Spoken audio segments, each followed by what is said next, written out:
자, 들으실만 하십니까? 여러분들이 안 계셔가지고 너무 추워서 조끼를 입고 들어왔습니다. 자, 그럼 교재 69쪽 금지행위를 보도록 하겠습니다. 우리 법 제33조죠. 금지행위로 들어왔는데 이 금지행위에 대해서는 우리 법 33조의 구조를 잠깐 말씀드리면요. 우리 법 33조 금지행위거든요, 이게. 금지행위인데 33조 제1항이 있어요. 이 33조 제1항은 개업, 공인인계사 등은 다음 각호의 행위를 하여서는 아니 된다 그랬어요. 그래서 개업공사 등은 다음 각호의 행위를 하여서는 아니 된다 그랬으니까 개업공사 등의 금지행위가 있죠. 그럼 이 개업공사 등이란 표현 우리가 공부한 적 있지 않습니까? 이중수석에서 처음 나왔는데 이 개업공사 등이란 표현은 중개업에 종사하는 자 전체를 말하는 거죠. 이걸 얘기하는 겁니다. 그래서 중개업 종사 전체가 하지 말아야 될 금지행위가 있고요. 다음 33조 제2항은 개업, 공인인계사 등에 대한 금지행위가 있어요. 33조 제2항이 어떻게 되냐면 누구든지 시세에 부당한 영향을 줄 목적으로 다음 각호의 행위를 개업공사 등에 대해서 해서는 아니 된다 이래 돼 있어요. 그렇기 때문에 개업공사 등에 대한 금지행위가 있습니다. 그러니까 개업공사 등에 대한 금지행위니까 이거는 일단은 일반인도 적용이 되는 겁니다. 그럼 개업공사 등의 금지행위는 중개업 종사자에게만 적용하니까 일반인에게는 적용이 일단 없다는 거예요. 해서 우리 33조 제1항 금지행위 2항 금지행위 요 규정이 구조가 이렇게 돼 있다는 거 일단 감을 잡아두시고요. 먼저 그래서 개업공사 등의 금지행위를 보는 겁니다. 그래서 이 개업공사 등의 금지행위는 중개업 종사자 전체는 하지 말아야 되는 거죠. 그래서 개업공사, 소속공사, 중개보조원, 법인의 임원사원이에요. 이들은 다음 각호의 행위를 해서는 안 됩니다. 따라서 일반인이나 무등록 중개업자에게는 33조 제1항 개업공사 등의 금지행위는 적용이 없어요. 일반인한테는. 자, 그럼 위반의 효과에 대한 사항은 의무적 등록 취소에 소공사는 자격 정지고요. 행정형벌로서는 1년 이하의 적 또는 1,000만 원의 벌금, 3년 이하의 적 또는 3,000만 원의 벌금이 있는데 이 제재에 관한 사항은 후일 우리가 암기를 할 겁니다. 다. 자, 그럼 구조가 이렇게 돼 있다는 거. 그럼 개업공사 등의 금지행위로서 그 종류를 이제 하나하나 따져볼 겁니다. 그럼 우리는 이 내용을 정확하게 이해를 이제 해둘 필요가 좀 있다는 얘기죠. 자, 그래서 먼저 첫 번째 금지행위가 중개대상물의 매매를 업으로 하는 행위가 금지되어 있어요. 해서 중개대상물에 대해서 매매를 업으로 하는 행위가 금지가 되어 있죠. 그러면 중개대상물의 매매를 업으로 하는 행위가 금지가 되어 있으니까 중개대상물이 아니거든요. 그럼 중개대상물이 아닌 것의 매매업은 금지행위가 아니에요. 이게. 그리고 업으로 하는 행위 있지 않습니까? 중개업 용어의 정의를 할 때 우리가 공부한 적이 있는데 업으로 하는 행위는 우연한 기회에 한 번 정도 한 것은 업이 아니에요. 계속 반복성이 있어야 되죠. 계속 반복적으로 해야 되고 그 상대방이 불특정 다수여야 됩니다. 그리고 영리성도 있어야 되죠. 그래서 이 중개대상물에 대해서 토지건물 입광공에 대해서 갑으로부터 부동산을 사서 을한테 팔아치우고 병으로부터 사서 정한테 팔아치우고 사고 팔고를 업으로 할 수 없습니다. 참 이상하지 않습니까? 우리는 부동산을 갖고 일을 하는 사람이에요. 근데 부동산 매매업이 금지가 되어 있다는 얘기죠, 이거. 왜 그랬을까? 만약에 이 개업공사에게 이 매매업을 터놓게 되면요, 알고 있는 정보를 이용해서 부당한 이익을 취하고 시세를 조작하고 시세를 상승시키고 이렇더라 이거예요. 그렇기 때문에 결국은 이 매매업이 첫 번째 금지행위로 되어 있어요. 금지가 되어 있습니다. 이게. 그러면 매매업이 금지가 되어 있으니까 이 중개사물에 대해서 임대를 업으로 하는 행위는 금지행위가 아니란 얘기죠. 또 자동차 매매업 같은 거는 중개사물이 아니죠. 그러니까 금지되는 행위가 아닙니다. 중개대상물에 대한 매매를 업으로 하는 행위가 금지되어 있어요. 자, 그럼 기본적인 내용은 바로 여기까지예요. 여기까지인데 실물을 잠깐 생각해 보면요. 또 우리가 부동산을 여는 주 목적 중에 하나가 정보가 모이죠. 그럼 일을 하다 보면요. 진짜 좋은 물건이 나오거든요. 돈이 딱 보이는 게 있어요.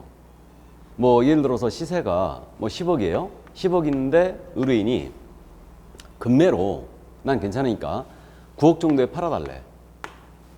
그러면요, 이게 차액이 지금 1억이지 않습니까? 그러면 10억에도 정상적인 거래가 되는데 9억에 내놨다 이거예요. 금매로. 그럼 이걸 안 살 사람이 어디 있겠냐고요. 그럼 개업공사는 바로 계약금 줘버립니다. 계약금 줘버리고 바로 매수인 찾아가지고 9억 5천 이렇게 팔아도 5천만 원 갭이 생기는데 이걸 안 하겠냐고요. 그러니까 상당히 이거는 규제를 한다고 해서 이게 막아지느냐, 그렇지는 않다는 거죠. 그렇기 때문에 결국은 뭐 이런 거를 전면적으로 차단을 하는 것에 대해서 문제가 좀 있다, 그런 인식하에 19대 국회였죠. 지금 현재 21대 국회인데 이 매매업을 푸는 걸로 개정안이 올라간 바가 있었어요. 근데 기억나세요? 19대 국회 여야가 싸마다가 끝났어요. 싸마다가 법안 폐기가 2만 몇 건이 됐죠. 회기가 끝나게 되면 법안이 올라갔던 게 자동적으로 폐기돼 버리거든요. 우리 공인중개사법도 그런 개정안이 올라갔다가 결국 폐기가 됐어요. 그리고 그때 매매업을 푸는 걸로 일단은 그렇게 법안이 올라갔었는데 이게 상정도 못 되고 그냥 폐기가 돼버린 겁니다. 그럼 이 정부에서는 부동산에 대해서 아주 알레르기 반응을 일으키고 있죠. 그렇기 때문에 지금 이 정부에서는 이거 풀릴 가능성이 전혀 없는 거죠. 이게. 그래서 지금 거래가 불투명했을 때는 사실 매매업을 차단할 필요가 있긴 있었죠. 투기 조항이 우리가 있기 때문에. 근데 지금처럼 부동산 거래가 이렇게 투명해진 세상에서는 이렇게 단순히 막는다고 해서 이게 막아질 일은 아니란 얘기죠. 돈에는 장사 없습니다. 이게. 그러니까 어쨌든 이걸 차라리 양성화시키고 세금으로 징수하는 방안을 고려하는 게 맞지 않나, 그런 생각이 조금 들긴 해요. 그럼 현재는 우리는 전면 금지가 되어 있기 때문에, 그래서 제가 뭐 농담식으로 말씀드리지만 부부는 같은 중개사무소에 근무하면 안 돼요. 그럼 좋은 물건 나왔는데 이걸 잡아야 되겠는데 부부가 같이 근무하게 되면 결국 둘 다 금지행위가 적용되는 거 아니에요? 그러니까 한 사람 명의는 꼭 남겨놔야죠. 좋은 물건 나왔을 때는 바로 잡아야 되니까. 그래서 쌈짓돈도 필요합니다. 일단은. 그래서 우리가 솔직히 말씀드려서 중개업만 해가지고는 사무실 운영비 정도만 건진다라고 생각하면 돼요. 이게. 그래서 결국 돈을 따는 방법은 투자를 하는 수밖에 없죠. 그러면 내가 중개업에 종사하고 있다면 매매업이 안 돼 있기 때문에 투자를 못 해요. 그럼 결국은 배우자 명의로 해야 될 거 아닙니까? 배우자는 일단 그래도 믿을만 하니까. 근데 배우자가 더 못 믿나? 어쨌든 배우자 명의는 남겨놓을 필요가 있어요. 그러면 다른 사람 명의로 만약에 부동산을 취득한다. 그럼 부동산 실명법을 나중에 공부하는데 부동산 실명법에서 그때는 5년 이하의 징역이에요. 이건 1년 이하의 징역이거든요. 그래서 어쨌든 배우자는 특례가 적용되니까 그런 장점이 조금 있긴 있어요. 그래서 배우자 명의는 남겨놔야 되지 않겠는가, 그런 생각이 조금 듭니다. 자, 그래서 첫 번째 금지행위가 바로 매매업이에요. 그래서 중개대상물에 대해서 매매를 업으라는 행위가 우리가 첫 번째 금지행위였습니다. 그럼 이 정도 감만 잡아두시고요. 그럼 두 번째 금지행위로 갈까요? 두 번째 금지는 무등록 중개업을 하는 자와의 거래. 이렇게 제목을 붙였어요, 제가. 무등록 중개업을 하는 자와의 거래. 무등록 중개업자와의 거래를 전면 차단시켰는데 이거는 당연히 무등록 중개업자를 출연을 방지하기 위해서 이 규정이 있다는 거는 짐작이 됩니다. 그럼 조문이 어떻게 돼 있냐면 무등록 중개업을 하는 자인 사실을 알면서 그를 통하여 중개 의뢰를 받거나 그에게 명의를 이용케 하는 행위예요. 그러니까 무등록 중개업자와 거래하는 행위가 금지돼 있죠. 그러면 무등록 중개업을 하는 자인 사실을 알면서 그를 통하여 중개 의뢰받는 행위도 안 되고 그 자에게 자신의 명의를 이용케 하는 행위도 안 돼요. 그럼 이건 그거 아니겠습니까? 대표적으로 예를 들어서 중개대상물을 우리 개업공사가 소개를 받는 거예요. 근데 이 소개받는 과정에 무등록업자가 개입되면 안 된다는 얘기죠. 그 얘기예요. 그러니까 이자의 업무 활동을 도와주지 말라, 이런 취지로 이해가 됩니다. 그러면 무등록 중개업자를 통하여 중개 의뢰받는 순간 이건 금지행위가 완성된 거예요. 이 물건에 대한 거래 성사 여부는 따지지 않습니다. 이거. 그리고 이자에게 명의를 이용케 했다. 이것도 쉽게 짐작이 됩니다. 명의를 이용케 했다는 얘기는 이 얘기 아니겠습니까? 무등록 중개업자가 갑을 간의 거래를 성사시킨 거예요. 계약서를 써줘야 되지 않습니까? 그럼 자기 명의를 이 계약서에 넣을 수는 없잖아요. 그러니까 A의 명의를 빌리는 거죠. 이거 빌려주지 말라는 얘기죠. 그래서 무등록 중개업자에게 명의를 이용케 하는 행위, 이것도 금지행위죠. 이거. 그래서 이제 이자의 업무 활동을 도와주지 말라 이런 뜻으로 이해가 되는데 대전제는 이자임을 알아야 된다 그랬죠 지금. 근데 실물을 또 생각해 보면 무등록 중개업자들은 좋은 물건 갖고 있는 경우도 많고요. 자금력도 풍부한 경우가 많아요. 단지 이게 안 돼갖고 자격을 못 하고 있는 거죠. 이게. 그러면 이들과의 거래를 완전 끊을 수는 없는 거예요. 그럼 이들과 거래했다 걸리게 되면 어떻게 되겠습니까? 몰랐다라고 오리발을 사정없이 내밀어야 되죠. 오리발이 최고입니다. 알았다는 거는 검사가 증명해야 돼요. 알았다는 거는. 해서 이자임을 알면서 이자에게 이자를 통화해 준 기회를 받거나 그를 이자에게 명의를 이용케 했다. 모두 금지행위로 가는 거죠. 그래서 두 번째 금지행위가 바로 이거였습니다. 뭐 쉽게 이해가 됩니다. 자, 그럼 이 정도 이해를 해두시고요. 이제 세 번째 금지행위로 넘어갈까요? 그럼 세 번째 금지행위는 보수초과로 제가 제목을 붙였거든요. 보수초과인데 이거는 조문의 형태가 사례 증여, 기타 어떠한 명목으로라도 사례 증여 명목을 따지지 않습니다. 따지지 않고 우리 법령이 정해놓은 중개보수죠. 중개보수나 실비라는 것도 있어요. 오늘 공부합니다. 그러니까 중개보수나 실비 이 한도가 있죠. 법정 한도를 초과하여 일체 재산적 가치가 있는 것을 받는 것을 전부 다 금지하고 있어요. 그래서 고마워서 주던 사례를 주던 어떤 식으로든 한 푼도 더 받지 말라는 얘기예요. 만약에 한 푼이라도 더 받게 되면 우리는 1년 이하의 징역 또는 1,000만 원의 벌금이고 개업공사는 등록을 취소할 수 있어요. 그렇게 됩니다. 그래서 우리는 보수가 이게 아킬레스건이에요. 이게 그래갖고 한 푼이라도 더 받게 되면은 감옥도 갈 수 있습니다. 잘못하면. 그래서 우리 한 개업공사가 이걸 헌법소원으로 한번 제기했잖아요. 헌법소원이라는 건 뉴스에서 들어보셨는데 헌법소원이라는 게 뭐냐면 그거죠. 더 이상 나에게 기본권이 침해됐어요.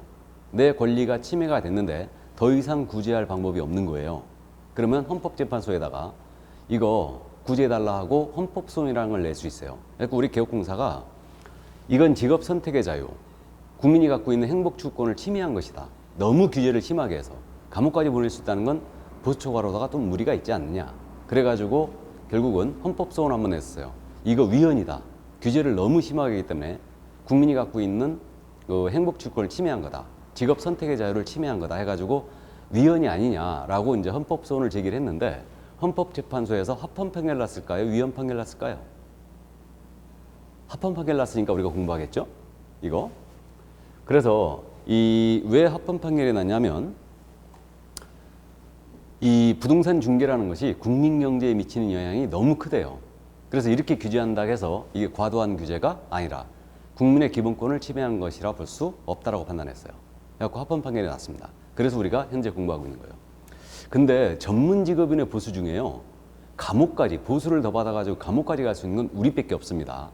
변호사라든가 법무사라든가 세무사라든가 뭐 회계사들 이들 전문 직업인들 이 보수에 대해서 그들은 자체적으로 협회에서 그냥 제재를 하고 말지 우리처럼 이렇게 감옥도 갈 수 있는 경우는 우리밖에 없다는 거죠. 어쨌든 우리는 이 보수초과에 대해서는 거의 아킬레스건입니다. 자, 그러면 이제 나머지 우리는 이 내용을 이해하고 있어야 되는데 그러면 법정 한도를 초과해서 재산적 가치 일체 이것을 더 받는 게 다 금지가 돼 있어요. 그러면 현금으로 더 받았다 바로 똑 떨어지는 보수초과고 현금으로 받지는 않았지만 백화점 상품권을 받았다, 보석을 받았다, 자동차를 받았다 어떤 식으로든 더 받는 게 다 금지돼 있죠. 이게 그래서 결국은 이거는 명목을 따지 않아요. 고마워서 주든 증여를 주든 사례를 주든 더 받으면 무조건 안 된다는 얘기입니다. 근데 우리네 인정은 그렇지 않습니까? 이 부동산을 통해서 내가 돈을 땄어요. 그럼 진짜 고마운 거예요. 그럼 우리는 그냥 입 딱 씻지는 않잖아요. 고맙다고 인사를 하지 않습니까? 내가 부동산을 통해 돈을 땄는데 이게 우리 고유한 미풍양속인데 이러한 미풍양속을 아주 없애는 아주 악질적인 규정이라 볼 수 있어요. 솔직히 이게 물론 개공이 요구를 해가지고 더 받은 경우 또는 의뢰인을 속여서 더 받은 경우 이건 처벌 가능성이 있죠. 가벌성이 있다고 그러죠. 이게 가벌성이 있는데 진짜 고마워서 주는 게 그게 죄가 되느냐? 그래도 우린 죄가 된다는 거죠. 이게. 그래서 저도 뭐 그런 경험을 한 적이 있는데 저도 뭐 젊었을 때, 그러니까 이제 신혼 초에 이사를 그렇게 다니면서 진짜 고마운 공인인증서가 있었거든요. 그럼에도 불구하고 그런 사례들을 하면 처벌 대상이 된다는 거죠. 이게. 그래서 어쨌든 고유한 그런 미풍 양속을 침해하는 아주 이 악질적인 규정이라 일단 볼 수 있어요. 자, 그래서 우리는 어떤 식으로는 더 받으면 안 된다. 그럼 나머지 있는 내용.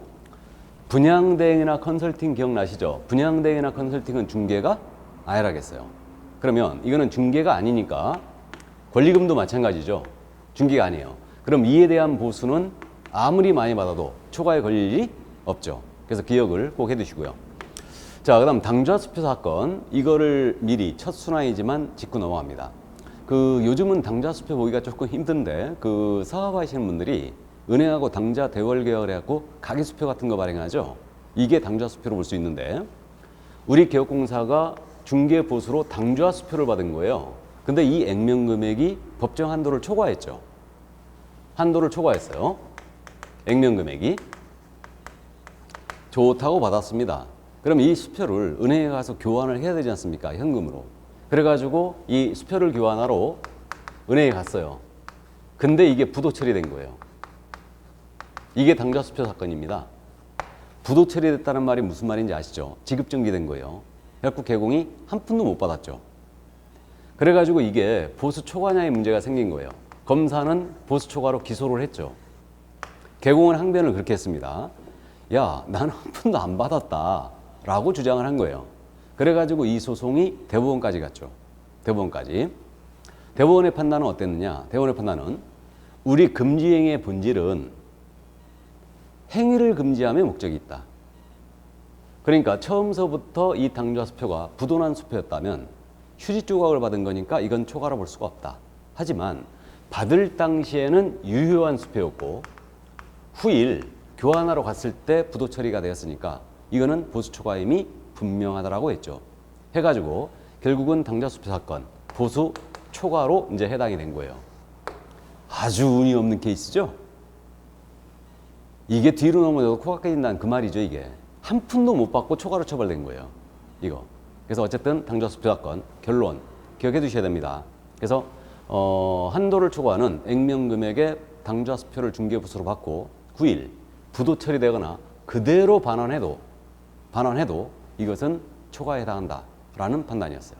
그래서 이 정도 이해해 두시고, 그리고 순가중개계약 요즘은 요거 잘 순가중개계약에서 잘 안 물어보는데 우리가 앞에서 일반 중개약과 전속 중개약 제도를 공부한 적이 있죠. 순가중개계약이라는 게 있거든요. 이게 뭐냐면 일본식 표현인데 아주 어려운 말입니다. 토지 거래할 때 순가가 많거든요. 그래서 이 토지를 갑이 갖고 있는데 A한테 중개 의뢰하는 거예요. 의뢰하면서 내 손에 5억만 쥐어달라. 나머지 차액은 모두 가져라. 이게 순가중개약이에요. 또 사는 쪽에서도 가능한데 나는 예산이 5억이 있다. 이 토지가 마음에 든다. 이걸 줄 테니 이 토지를 구해주되 사억 9천에 구하든 8천에 구하든 관여치 않겠다. 차액은 모두 중개보수로 가져라. 이거예요. 그래서 순가중개약이라는 것은 의뢰인이 최저가를 정했죠. 이거는. 그다음에 이거는 최고가를 정한 거예요. 최저가나 최고가를 정하여 중개 의뢰하고 그 차액을 중개 보수로 지급하는 거예요. 그래서 순가라는 것은 차액으로 중개 보수를 지급하는 거예요. 그래서 실무상 토지 거래라든가 상가 거래할 때 이 순가 중개약이 많아요. 특히 뭐 실무에서는 뭐 인정이라고 부르기도 하죠. 이 아파트 팔아주는데 5억, 그러니까 입금가, 그러니까 5억만 지어주고 나머지 차액은 모두 보수로 가져라. 별도로 난 중개 보수를 지급할 의사도 없다. 그러니까 차액은 네가 다 알아서 가져라. 이거죠. 그래서 뭐 인정이라든가 또는 입금가 이렇게 정해놓잖아요. 그러면 이게 바로 순가로 하는 겁니다. 그러면 순가 중개약을 중개 의뢰인과 체결을 했어요. 체결 자체는 금지행위가 아니겠죠. 이게 이 차액 부분이 법정 한도를 초과했어요. 차액 부분이 법정 한도를 초과하게 되면 비로소 이제 보수 초과로서 금지행위로 가는 거예요. 그래서 저는 순가 중개약을 어떻게 부르고 있냐면 이거는 절대적으로 당연히 금지되는 중개약은 아니다. 당연히 금지되는 건 아니고 이 차액 부분이 법정 한도를 넘기지 않으면 보수초과가 아니겠죠. 금지되는 행위가 아니겠죠. 그렇기 때문에 이건 상대적 금지다. 이렇게 부르고 있어요. 근데 일반론의 입장에서 봤을 때는 승가를 하는 이유는 차액 부분이 법정 한도를 넘길 가능성이 큰 거죠. 그러니까 일반적으로 금지된다고 봐야 되겠지만 당연히 금지되는 중개기가로 볼 수는 없습니다. 그래서 이 정도 이해만 일단 해두시고요. 자, 그래서 보수초과 여기까지였습니다. 그래서 이 정도 이해를 일단 해두시고요. 그래서 이게 세 번째 금지였습니다. 세 번째 금지였고, 자, 그럼 네 번째 금지로 넘어갑니다. 네 번째 금지행위인데, 네 번째 금지는 제목을 거짓된 언행으로 붙입니다. 그래서 이건 법문의 표현이 그렇게 돼 있어요. 중개대상물의 거래상 중요사항이에요. 중개대상물의 거래상 중요사항에 대하여 거짓된 언행 등으로 중개의뢰인의 판단을 그르치게 하는 행위. 이렇게 돼 있죠. 그러니까 쉽게 거짓말하지 말라는 뜻이죠, 이거. 그럼 중개사물의 거래상 중요사항에 대하여 거짓말하지 말라는 얘기예요. 뭐 당연한 얘기로 일단 보이는데, 그럼 거래상 중요사항이 뭘까? 이 부분은 일반론의 입장에서 확인 설명사항이 주로, 우리가 확인 설명 의무를 공부한 적이 있는데 확인 설명해야 될 사항, 이런 것들이 거래상 중요사항으로 이해되고 있어요. 그럼 물건에 대한 기본적인 사항들, 소재지, 면적, 구조, 용도, 지목, 면적을 속였다든가 이런 것들이죠. 또 공법상 이용자 및 거래규제, 뭐 여기가 투기과열직으로 묶여있는데 그런 게 아니라든가 이런 것들, 또 나아가서 권리관계에 대한, 예를 들어서 경매가 진행 중이나 가압류가 된 사실인데 이런 사실을 숨겼다, 거짓말했다, 그럼 이게 전부 다 금지행위로 갈 수 있어요. 근데 확인 설명사항이 10가지로 나중에 암기할 건데 모든 확인 설명사항이 바로 거래상 중요사항이 되는 것은 아닌 걸로 일단 보입니다. 저는 이 정도는 중요해야 돼요. 중개 의뢰인이 이 사실을 알았더라면 거래를 하지 않았을 정도로 중요한 사실이어야 돼요. 이러한 사실에 대하여 거짓말하게 되면 이 금지행위로 처벌됩니다. 1년 이하적 또는 1,000만 원의 벌금이죠. 이게. 그러면 이 거래상 중요사항에는 이제 후일 이 판례들을 다시 정리해야 되는데, 요즘 최근에 이 가격에 대한 정보 있지 않습니까? 특히 시세. 가격에 대한 정보도 거래상 중요사항이 될 수 있다라고 해석이 되고 있어요. 그래서 하급 심판결들 같은 거 보면요, 시세를 만약에 속였잖아요. 이거 전부 다 거짓된 행위로 처벌했고 사기로 처벌했습니다. 이거. 그러니까 예를 들어서 시세가 7억이었어요. 7억이었는데 매도인한테는 얼마라고 해야 됩니까? 매도인한테 7억이라고 해야 되죠. 7억이라고 해야 되지. 매도인한테는 뭐 6억 9천, 6억 8천 그렇게 얘기하는 거 아니에요. 시세대로 얘기를 해야 됩니다. 근데 우리가 원활한 거래를 위해서는 약간 시세보다 적게 얘기를 하죠. 그래야 뭐 6억 9천 정도 됩니다 해놓고 실제로 7억에 팔아주고 아주 비싼 값에 팔아줬다고 하고 보수를 무지하게 당기는 게 이게 능력 있는 개공 아니겠습니까? 그럼 매수인한테는 약간 시세보다 높은 걸 불러야 되죠, 현재. 그래야 거래가 원만해집니다. 근데 만약에 시세를 약간의 그렇게 조정을 하는 거는 원만한 거래를 위해서 가능한데, 뭐 10% 정도 차이가 났다. 예를 들어서 7억인데 뭐 6억 5천, 6억 3천 이렇게 얘기하면 이건 전부 다 사기로 처벌했습니다. 그렇기 때문에 그 정도 시세를 그치게 하는 것은 거짓된 언행이 될 수 있어요. 그럼 그 정도 참고만 해두시고요. 그러면 이제 거래상 중요사항, 이 거짓된 언행에 해당되는 사례들이 대표적인 유형이 그런 거 아니에요? 물건에 소송이 제기된 사실이 있는데 이걸 숨겼어요. 얘기를 안 했다. 그럼 단순한 침묵도 거짓된 언행이 될 수 있어요. 경우에 따라서는. 또 개발 계획이 없음에도 불구하고 있는 것처럼 고지하여 거래시키는 행위. 전형적인 거짓된 언행이죠. 또 거래가 한산해지면서 살려는 사람도 없는데 이 툴이 사면 고가로 다시 되팔아 주겠다. 이게 전매라고 그러죠. 고가로 전매할 수 있다고 기망하여 거래시키는 행위. 전형적인 유형이에요. 이것의 유사 사례가 이거예요. 이 툴이 사면 1년 내에 내가 2배로 팔아줄게. 이거예요. 이건데 그럼 실제로 2배로 팔아주면 어떻게 되느냐? 금지행위를 피해갈 수 있느냐? 못 피해갑니다. 우리는 행위 자체를 금지하기 때문에 이미 1년 내에 2배로 팔아줄게. 이것은 의뢰인의 판단을 그르치게 한 거예요, 지금. 실제로 2배로 팔아주면 그 점은 판사가 감안할 거예요. 처벌할 때. 그래서 이 정도, 이것도 금지행위고요. 또 매도인과 우리 개업공사가 짜요.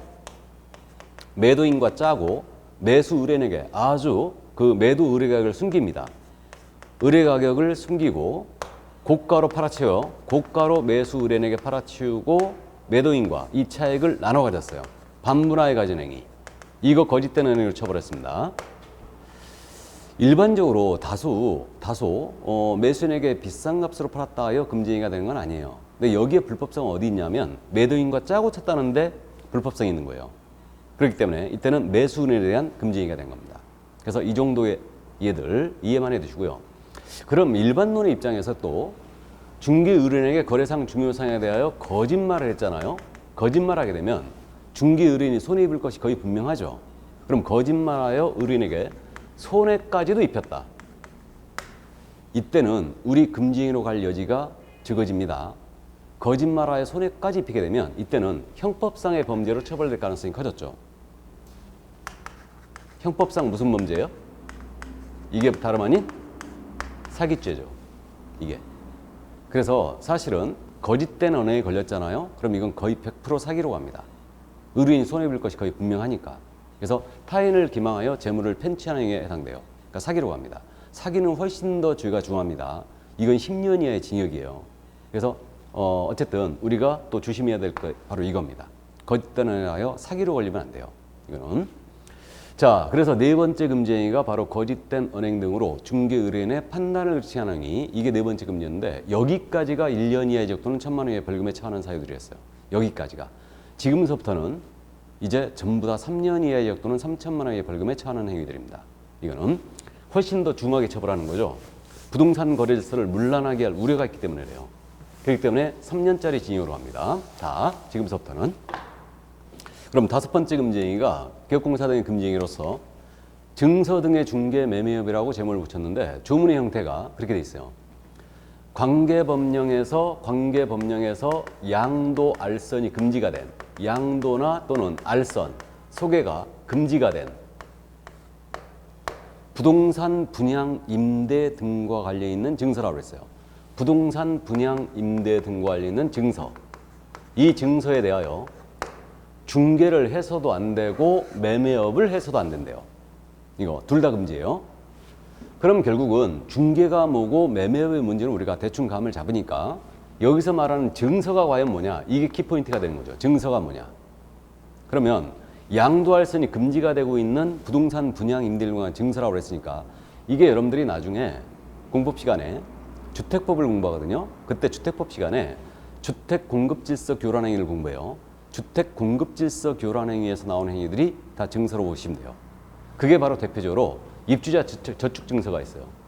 입주자 저축 증서가 다른 말로 하면 이게 뭐예요? 이게 다름 아닌 청약 통장이에요. 청약 통장. 그다음에 주택 상환 사채. 요즘 이거 보기 힘든데 그 주택으로 나중에 상환 받을 수 있는 회사채를 얘기합니다. 이런 게 있고 또 철거 예정자 확인서, 이주대책 대상자 지위 확인서, 무허가 건물 확인서 이런 것들이죠. 이런 것들을 우리는 실무적으로 뭐라고 불러요? 이런 것들을 딱지라고 부르고 있죠? 딱지. 그래서 이게 다섯 번째 금지가 이른바 딱지치기 하지 말라는 얘기예요. 그래서 이 딱지에 대하여 중개를 해서도 안 되고 매매업을 해서도 안 돼요. 이게. 그러면 예를 들어서 갑이 1순위 통장을 갖고 있네요. 그럼 1순위 통장을 갖고 있는데 이 통장을 을한테 파는 거예요. 이거를 소개하면 안 된다는 얘기죠? 이 얘기예요. 나아가서 딱지를 갑으로부터 사서 팔고 또 사서 팔고 이렇게 합니다. 매매업을 해요. 이것도 안 됩니다. 이게. 그래서 이게 바로 증서중개 매매업이에요. 이게. 그럼 여기서 증서에 들어가지 않는 거 뭐가 있느냐면 아파트 분양권 정도는 기억하고 있어야 되죠. 아파트 분양권은 중개대상 무료라고 했어요. 이거는 여기서 말하는 증서에 해당하지 않습니다. 이건 중개대상 무료예요. 그리고 상가 분양계약서를 갑거리 사고 팔았는데 이 상가 분양계약서는 매매계약서에 불과할 뿐이지 여기서 말하는 증서에 해당하지 않는다 그랬습니다. 그래서 이 정도만 이해해 두시면 되는데 그 실무적으로 말이에요. 통장의 거래는 되도록이면 주의하시고요. 그러나 통장 거래는 안 하시는 게 좋습니다. 안 하는 게 좋고 그 통장 거래 막 1순위 거를 뭐 주고 삽니다. 그래갖고 뭐 사가지고 그렇게 이제 당첨이 됐다. 그러면요. 이게 나중에 언제든 문제를 불러일으킬 수 있어요. 그래서 이건 전부 다 거래가 무효가 됐기 때문에 어쨌든 통장 거래는 주의하시기 바랍니다. 그 딱지 같은 것도 뭐 여러 가지 종류가 있죠. 뭐 물딱지도 있고 조개딱지도 있고 막 그러는데 그 딱지는 이제 일단 거래가 좀 위험하긴 하죠. 이것도 위험하고 하지만 여러분들 결혼 시간에 뭐 위험과 수익의 상세관계라는 걸 공부하죠. 위험이 클수록 수익이 커진다. 이제 이렇게 되는데 그 물딱지라는 게 뭐냐면 그런 거예요. 뭐 개발 사업을 할 때 영업을 했다 내가 영업. 그러면 상업용지를 분양받을 수 있는 지위가 생기죠. 그게 바로 물딱지예요. 그러면 어디 상업용지를 분양받는지 내가 이거 아직 정해지지 않았죠. 그래서 도로가로 받으면 참 좋은데 중간에 받으면 문제가 되죠. 이게. 그렇기 때문에 위험성이 크죠. 물딱지도. 이렇게 되고 조개딱지라는 건 뭐냐면 그 송도에도 조개딱지가 지금도 있죠. 있는데 그 조개딱지는 그거예요. 어민보상. 어민들 개발하게 되면 송도가 매립지 아닙니까? 그러니까 어민들 보상을 할 때 그게 이제 조개딱지라고 그래요. 조개딱지. 어민보상. 어민보상용지죠. 그래서 상업용지 중에 일부를 주는 거예요. 그게 바로 조개딱지입니다.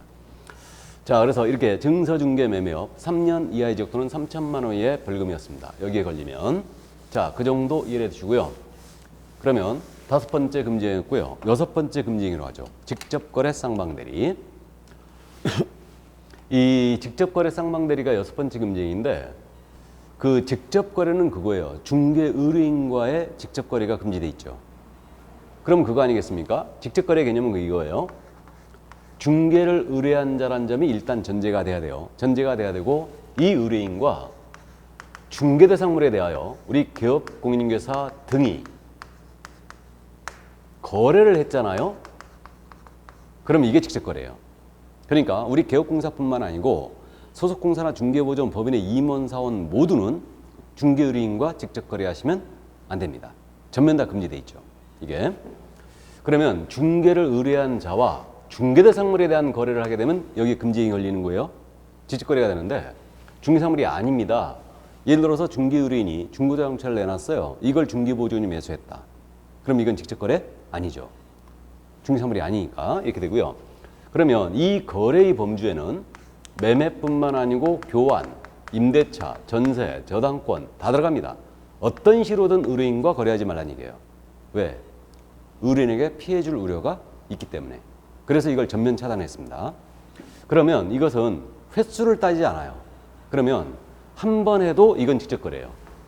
그리고 이거 실수요 목적이든 아니든 관계없습니다. 실수요 목적이어도 이건 금지가 될 수 있어요. 그래서 목적도 불문이에요. 또 보수를 받고 하든 안 받고 하든 무조건 다 불문입니다. 그래서 전면 다 금지죠. 그럼 예를 들어서 이 얘기예요. 개업공사가 중개의뢰인에게 자신 소유의 부동산을 팔았다. 그럼 직접거래예요. 또 의뢰인 소유의 부동산을 매수했다. 역시 직접거래입니다. 이건 3년 이하의 징역입니다. 이렇게 되고요. 또 실수요 목적에도 소용이 없어요. 우리 소공사가 전세 아파트를 구하고 있었거든요. 근데 마침 의뢰인 전세 아파트를 세를 놓으러 온 거예요. 소공이 들어가 거주할 목적으로 그 의뢰인과 전세 계약을 했어요. 그래도 이건 직접거래예요. 그래서 어떤 식으로든 의뢰인과 거래하지 말라는 얘기입니다. 이거는. 그런데 우리가 실무적으로 말해요. 이런 거. 예를 들어서 개업공사가 상가 건물 한 채를 갖고 있는 거예요. 1층에 중개사무소를 열었죠. 그리고 2층, 3층, 4층은 사무실 임대업을 하고 있는 거예요. 여러분들 최종 조건이 이거죠. 건물 한 채 사가지고 1층에 중개사무소로 놓고 노후를 이제 세수입으로 살아야지. 이렇게 우리가 꿈을 꾸고 있는데 어쨌든 의뢰인이 여기 찾아왔어요. 내가 사무실 세를 얻고자 한다. 마침 4층에 비어 있었어요. 그래가지고 4층을 보여주고 이 의뢰인과 임대차 계약을 합니다. 그럼 이게 직접거래죠. 그러니까 직접거래입니다. 자기 소유의 사무실을 의뢰인 갑에게 임대를 했으니까 직접거래 맞아요. 이거 피해 가야 되겠죠. 어떻게 피해 가냐면 옆에 중개업소 있죠. B한테 얼른 가서 네 의뢰인 해라 그러면 돼요. 그럼 갑은 B의 의뢰인이 됐고 A도 B의 의뢰인이 된 거예요. 해서 우리 판례가 다른 개업공인중개사의 소개로 부동산을 매수하고 다른 개업공사의 소개로 부동산을 매도한 행위, 이건 직접거래에 해당하지 않는다고 했어요. 그럼 이 얘기네요. 직접거래 피해 가려면 다른 개공의 도장이 필요하다는 얘기죠. 그 얘기예요. 그러니까 내 아파트를 사거나 내 아파트를 팔거나 세를 놓거나 얻거나 이럴 때는 다른 개공의 도장이 필요하다는 얘기입니다. 이때 동기가 필요한 거죠. 동기가. 그래서 실무적으로 말해요. 손님만 단골이 있는 게 아니에요. 개업공사들끼리도 서로 단골이 있는 겁니다. 이게. 그렇기 때문에 서로 척을 지면 안 되고 어쨌든 단골이 서로 생기게 돼요. 개업공사들끼리도. 그러니까 요즘은 또 의뢰인들이 워낙 또 똑똑해요. 특히 우리 젊은 친구들 많이 똑똑하죠. 인터넷 보고 다 알아보고 옵니다. 이게. 그래서 이거 직접 거래 안 된다는 거 알고 오는 손님들도 있어요.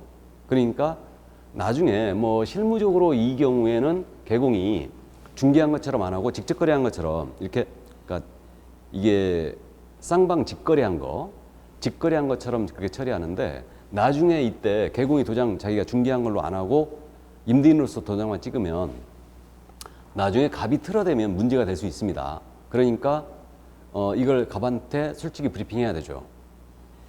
이거 명의가 내로 돼 있다, 나로 돼 있다. 손님한테 내가 직접 이거를 세를 놓을 수는 없다. 그렇기 때문에 이 물건은 B가 갖고 있다. B가. 그러니까 B중개업소에 갖고 여기서 물건을 갖고 있으니까 계약서를 쓰고 B한테 중개 보수를 주시면 됩니다. 보수 줘야 된다는 얘기 꼭 해야 됩니다. 이거.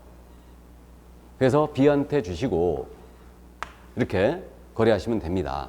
하고 B한테 모시고 가야 되죠. 그리고 B하고 미리 사전에 약속해놔야 되죠.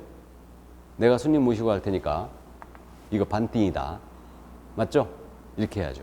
그러니까 다른 개공이 도장이 꼭 필요하다는 얘기예요. 그렇게 안전거래 하시기 바랍니다. 그래서 그 내 물건을 의뢰인에게 매도한다 또는 매수한다. 의뢰인 물건을, 그때는 다른 개공의 도장이 꼭 필요해요. 그게 안전빵이에요. 요거 알고 오는 손님들이 있거든요. 나중에 틀어대면 문제가 심각해질 수 있기 때문에 그렇게 안전거래 하시기 바랍니다. 자, 그래서 이제 그 정도 이해해 두시고요. 그래서 직접거래는 전면 차단해놨고요. 자기계약도 금지가 돼 있어요. 이게 무슨 얘기냐? 자기계약이란 말. 아직 민법 시간에 이 자기계약을 공부 안 했을 것 같은데, 자기계약은 그거예요. 대리인의 신분을 가진 자가, 대리인의 신분을 가진 자가 거래 상대방의 지위를 겸하는 거예요. 그러니까 대리인이자 거래 상대방이 된 거예요. 이게 자기계약인데, 예를 들면 이거예요. 예를 들어서 갑이 개업공사 A한테 이거 내 아파트인데 팔아달라 하고 중개 의뢰를 합니다. 하면서 우리 개업공사 A에게 대리권까지도 수여했어요. 대리권을 준 거예요. 그러면 이 A가, 개공 A가 의뢰인 갑의 대리인이 된 거죠. 근데 물건 보아하니까 싸고 좋습니다 해갖고 사버린 거죠. A가. 이게 자기계약이에요. 그래서 대리인인 자가 거래 상대방의 지위를 같이 겸하는 겁니다. 이걸 민법상 자기계약이라고. 그럼 이 자기계약은 민법상 원칙적으로 금하죠. 원칙적으로 금하고 있는 민법상 당사자의 동의가 있으면 허용되잖아요. 허용이 되고 있는데 우리는 자기계약 동의불문 금지행위예요. 그래서 의뢰인의 동의를 받든 안 받든 관계없이 이건 금지행위로 갑니다. 왜 그런 거예요? 결국은 개업공사가 의뢰인 소유의 부동산 매수했죠? 직접거래 걸린 거예요. 그러니까 자기계약은 당연히 금지행위입니다. 그래서 이 정도 이해해 두시고요. 자, 그럼 직접거래에 대한 개념을 봤고요. 이제 쌍방대리를 보겠습니다. 그러면 거래당사자 쌍방을 대리하는 게도 금지되어 있죠. 그럼 쌍방대리의 개념은 설명을 안 하더라도 쉽게 느낌이 오는데, 예를 들어서 갑과 을 간의 거래를 A가 소개하는 거예요. 이제 계약서를 쓰게 됐습니다. 계약서를 쓰는 날 갑이 갑자기 자가격리에 걸렸대요. 못 나오신대요. 그래가지고 내가 그럼 대리권을 수여할 테니까 내 대신 계약서 도장 좀 찍어라 이런 거죠. 을 역시 내가 코로나에 걸려서 현재 입원 중이다. 못 나오시겠대요. 그래가지고 우리 개공 A한테 대리권을 수여했어요. 해서 개업공사가 쌍방을 대리하여 혼자서 북치구장 다 한 거죠. 이게 바로 쌍방대리예요. 그러면 이 쌍방대리 계약서를 쓰면 이렇게 되지 않겠습니까? 예를 들어서 매매계약서 해가지고 매도인 갑, 대리인 A, 꽝, 매수인 을, 대리인 A, 꽝, 알선 개업공인중개사 A, 꽝 이렇게 돼요. 이거를 뭐라 해요? 트리플 A라고 그러죠? 이게 트리플 A예요. 이거 안 된다는 얘기죠, 이거. 그러니까 어느 한쪽 의뢰인에게 피해줄 우려가 있기 때문에 이때는 쌍방을 대리하는 얘기가 전면 금지돼 있죠. 그럼 민법상으로 쌍방대리 원칙적으로 금하고 있잖아요. 하지만 민법상으로는 쌍방대리라는 게 당사자의 동의가 있으면 허용이 되고 있어요. 하지만 우리는 동의 불문 금지행위예요. 어느 한쪽 의뢰인이 피해줄 우려가 있기 때문에 동의 불문하고 이건 금지행위로 하고요. 그러면 쌍방을 대리하는 모두가 금지니까 일방 대리도 금지냐? 일방을 대리하는 금지가 아닙니다. 그래서 갑으로부터만 대리권 수여받아 을과 계약을 해주는 거예요. 이건 일방 대리죠. 그래서 이건 금지가 아닙니다. 그래서 실무적으로 오피스텔이나 원룸 있잖아요. 이런 경우들은 이제 일방 대리 많이 합니다. 그래서 그 주인분들이 우리 중개업소에 개공한테 대리권을 수여해 놓죠. 그래서 내 대신 임대차 계약하고 직접 도장을 찍고 그렇게 합니다. 그래서 일방 대리는 허용이 돼요. 쌍방을 대리하는 동의불문 금지입니다. 자, 직접 거래 쌍방 대리 여기까지였습니다. 이거였고, 자, 그럼 7번째 금지행위로 가봐야죠. 그럼 7번째 금지행위는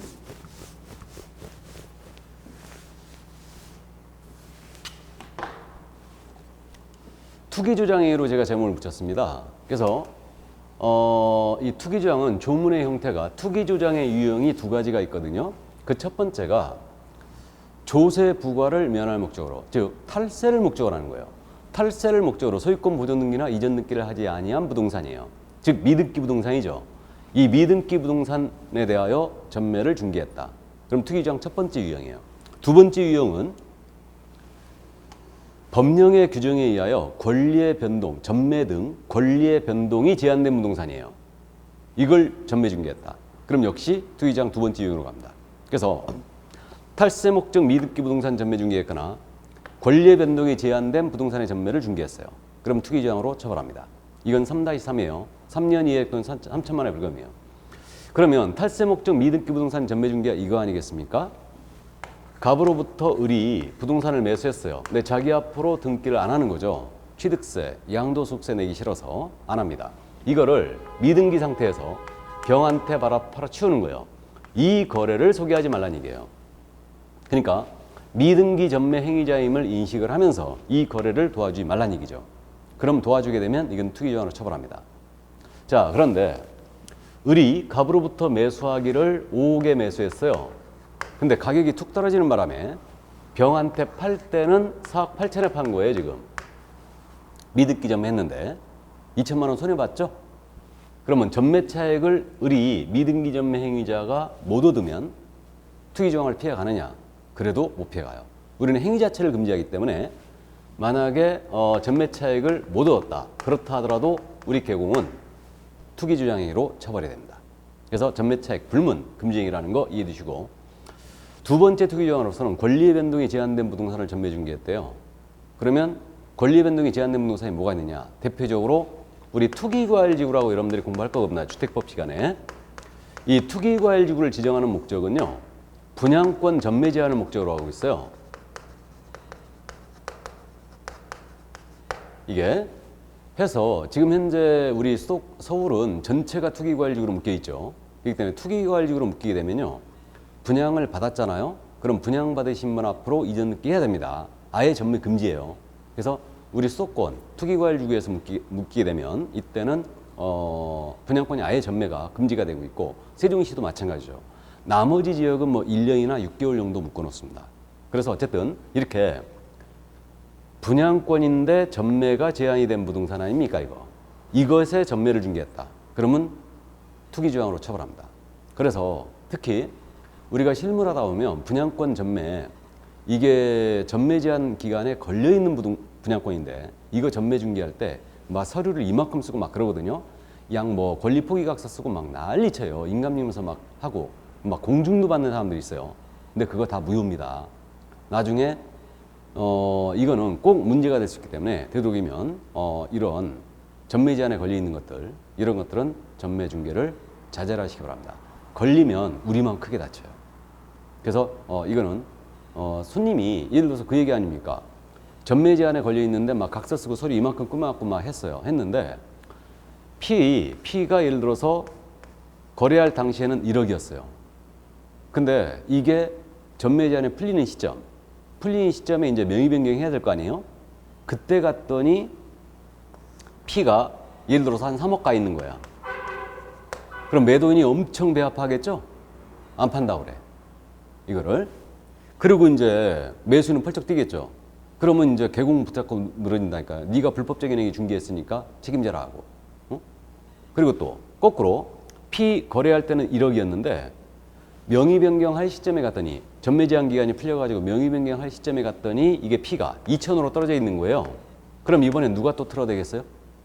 매수인 쪽에서 틀어대죠. 그러니까 결국은 언제든 이 문제의 소지가 발생할 여지가 있기 때문에 되도록이면 이런 것들은 전매 증계를 자제하시기 바랍니다. 그래서 어쨌든 뭐 이게 바로 이제 투기주장 유형 두 가지였습니다. 뭐 크게 어렵진 않죠, 이거는. 자, 그럼 그 정도 이해하시고, 그럼 8번째 금지행이에요. 이제 8번째 금지행위로는 시세교란 행위가 있죠. 이거는 뭐 제목에서도 역시 금지행위로 보입니다. 역시 3-3인데 이게 올해 신설된 거예요. 올해. 그래서 이 정부가 부동산 시세를 건드리는 행위는 아주 강력하게 이거 처벌하겠다. 부당한 표시 광고도 마찬가지고 시세교란 행위도 처벌하는 게 마찬가지인데 조문이 아주 상세하게 써 있습니다. 그래서 개업공사 등이 부당한 이익을 얻거나 제3자에게 부당한 이익을 얻게 할 목적으로, 즉 부동산 소유자나 임대인이겠죠. 이자에게 부당한 이익을 얻게 할 목적으로 거짓으로 거래가 완료된 것처럼 꾸미는 등 중개사물의 시세에 부당한 영향을 주거나 줄 우려가 있는 행위까지 다 처벌합니다. 이때는 3-3이에요. 그래서 거래가 완료된 것처럼 시세 조작을 하는 거죠. 이게 시세교란 행위라고 제가 제목을 붙인 건데, 그래서 시세보다 높게 거래됐다고 소문을 내는 거예요. 그러면 3-3입니다. 그래서 예를 들면 이 아파트가 20억인데 시세가 25억에 거래됐다고 주변에 다 소문을 내는 겁니다. 또 인터넷 블로그에다 그렇게 쓰는 거예요. 또 유튜브에서 또 그러는 겁니다. 그러면 이게 시세를 조작하고 있죠, 지금. 그래서 이거 잡아내겠다, 이거. 또 뭐 대표적으로 부동산 거래 신고제라는 게 있죠. 실거래가 신고를 25억에 거래가 안 됐는데 실제로 됐다고 실거래가 신고 해버리는 거예요. 이런 식으로 시세를 조작한다. 잡아내겠다, 이거예요. 이거를. 그래서 이거 시세교란 행위, 부당한 이익을 얻거나 제3자에게 부당한 이익을 얻게 할 목적으로 거래가 완료된 것처럼 꾸민다. 이런 행위들 전부 다 잡아내겠다입니다. 3-3이에요. 그래서 이 점 가볍게 이해만 해두시고요. 그럼 이제 개업공사 등의 금지행위로서 9번째, 마지막 금지행위죠. 9번째로 단체 구성 중개 제한 행위예요. 그래서 이것도 3-3으로 들어왔는데 이거는 제가 부동산 거래 조항을 설명하면서 너무 제재가 과한 거 아닌가, 이걸 잠깐 언급을 했었는데, 지역별로 지금 모임이 있지 않습니까? 이러한 계공 등이 단체를 구성하죠. 단체를 구성하여 특정 중개대상물에 대한 중개를 제한한다든가 단체 구성원 이외이자와 공동 중개를 제한한다. 그럼 전부 다 이건 단체 구성 중개 제한 행위예요. 그래서 이거는 3-3으로 처벌하는데, 그래서 대표적으로 그 지역별로 사설 정보망을 이용해서 이렇게 특정 물건에 대한 중개를 제한한다든가 비회원 중개업소와 중개하는 것을 공중개하는 것을 제한해 버립니다. 그럼 특정 물건에 대한 중개 제한한다는 얘기가 그 얘기예요. 예를 들어서 이 물건은 중개하지 말아라 하고 그 단체 모임에다가 공지를 하는 거죠. 주인이 아니할 말로 그렇다점. 이거는 그래서 우리 계공을 너무너무 무시한다. 그렇기 때문에 이 물건은 중개하지 말아라 한다든가 비회원 중개업소는 공동 중개를 하면 자격을 박탈한다. 이런 식으로 운영을 하면 바로 단체 구성 중개 제한 행위가 되는 거예요. 그래서 이때는 3-3으로 처벌합니다. 자, 그럼 그 정도만 가볍게 이해를 해 두시고요. 그래서 이게 계공 등의 금지행위였어요. 자, 그런데 개업공인중개사 등에 대한 금지행위가 있다고 그랬죠? 이게. 그래서 지금까지는 계공 등의 금지행위였고 이건 일반인도 포함될 수 있는 거예요. 그래서 시세교란 행위 이런 것들을 강력하게 더 세부적으로 규정한 거죠. 그래서 누구든지 시세에 부당한 영향을 줄 목적으로 다음에 어느 하나에 해당하는 방법으로 개업공사 등의 업무를 방해하는 행위를 해서는 아니 된다 그랬어요. 그래서 계공 등에 대한 금지행위죠, 이거는. 이거. 그래서 시세에 영향을 주는 행위, 부당한 영향을 준다. 그러면 이때는 전부 다 잡아내겠다, 이거. 그래서 이거 일반인 등에도 적용된다는 걸 일단 기억을 해 두셔야 돼요. 이거는 여기에 걸리면 전부 다 이거는 3-3이에요. 역시. 그래가지고 구체적으로 5가지를 규정을 했거든요. 그래서 계공 등에 대한 금지행위, 일반인이 포함될 수 있다고 그랬는데 누구든지 안 내면 온라인 커뮤니티 등을 위해서 특정 계공에 대한 중개 의뢰를 제한하거나 그 제한을 유도한다. 그럼 이거 그거 아니에요? 느낌이 딱 오실 텐데 그 수도권 일부 지역에서 아파트 단지별로 그 대표자 회의가 있죠. 입주자 대표회의. 그래가지고 입주자 대표회의가 있는데 거기서 우리 아파트는 32평형은 23억 이하로는 거래시키면 안 된다라고 지침을 주는 거죠. 이렇게. 그래서 23억 이하로 거래를 시키는 계공에 대해서는 중개 의뢰를 하지 말아라. 저 계공은 우리 말을 안 들으니까 의뢰하지 말아라고 제안을 유도하는 거예요. 그럼 거꾸로 두 번째는 그거 아니에요? 안내문 온라인 커뮤니티 등에서 시세보다 현저하게 높게 표시 광고하는 또는 중개하는 이런 계공에 대해서만 의뢰하도록 유도를 하는 거예요. 또 저 계공은 우리 말을 잘 들으니까 저 계공한테만 의뢰해라 하고 유도하거나 유도함으로써 그 부당하게 차별하는 거예요. 이게 두 번째죠. 또. 그래서 특정 계공에 대한 중개 의뢰 제한한다든가 특정 계공에 대한 중개 의뢰를 유도한다든가 또 세 번째로는 특정 가격 이하로는 중개 의뢰하지 말도록 유도한다. 이게 뭐 설명, 부연 설명 안 해도 그냥 쉽게 이해되시죠. 그러니까 뭐 우리 엘리베이터 타면 유리창에 붙어 있죠. 안내문 그래가지고 23억 이하로는 중개하지 말아라. 이런 식으로 유도하면 3-3으로 처벌하겠다는 얘기예요. 나아가서 정당한 사유도 없이 이제 정당한 피시 광고 행위를 방해하는 행위도 잡아내겠다 이거예요. 그래서 우리 일반인들이 계획공사 등의 정당한 피시 광고 행위를 방해한다. 그럼 바로 이 얘기예요. 이건 뭘 잡기 위함이냐면 이거 아니겠습니까? 예를 들어서 이 아파트 23억의 지침을 준 거예요. 근데 이 아파트에 사는 주민 중에 한 명이 계획공사와 아주 친합니다. 그래갖고 내가 해외 이주를 가야 된다. 이주를 가야 되는데 이거 시세가 진짜 23억 맞느냐. 계공이 택도 없다 그러죠. 이거. 그래갖고 실제로는 이게 거래 한 20억 정도밖에 거래가 안 된다. 이렇게 이제 얘기를 하죠. 그러면 조용히 진행을 좀 해달라. 이렇게 얘기를 해요. 그러면 결국은 이렇게 20억의 거래를 이제 시키기 위해서 광고를 하죠. 우리가 지금 현재 브랜드를 지금 말씀드렸지만 왔는데 네이버에 광고 가장 많이 하지 않습니까? 그래갖고 이제 네이버에 20억의 광고가 나가는 거예요. 이렇게 나가버리면요. 이 입주자 대표회의, 아파트 그 입주자 대표회에서 20억의 광고 나가면 이렇게 나갔잖아요. 그러면 네이버에다 신고해버리는 거야. 허위 광고라고. 이렇게. 정당한 피시 광고를 방해하고 있죠, 지금. 그러면 이렇게 허위 신고가 들어오면은 네이버에서 이거 주체해라. 조사를 하거든요. 그러면 현재 물건 내놓은 소유자는 해외에 나가 있는 거예요. 연락이 안 돼. 그럼 결국 이걸 소명을 못 해버리면요. 제재를 받거든요. 광고하는데. 이렇게 정당한 피시 광고를 방해합니다. 뭔가 거기는요. 허위 신고로다가 3번 들어오잖아요. 1년 동안인가 광고를 못 해요. 타격 엄청나게 큽니다. 그렇기 때문에 어쨌든 이렇게 정당한 피시 광고의 방해를 또 이걸 잡겠다. 역시 3-3이에요. 그리고 마지막으로 대가를 약속하고 시세보다 현저하게 높게 표시하도록 강요를 합니다. 또는 대가를 약속하고 광고하도록 유도하는 거예요. 시세보다 현저하게 높게. 그래서 뭐 23억에 광고해달라. 25억에 광고해달라. 이런 식으로 대가를 약속하고 유도했다.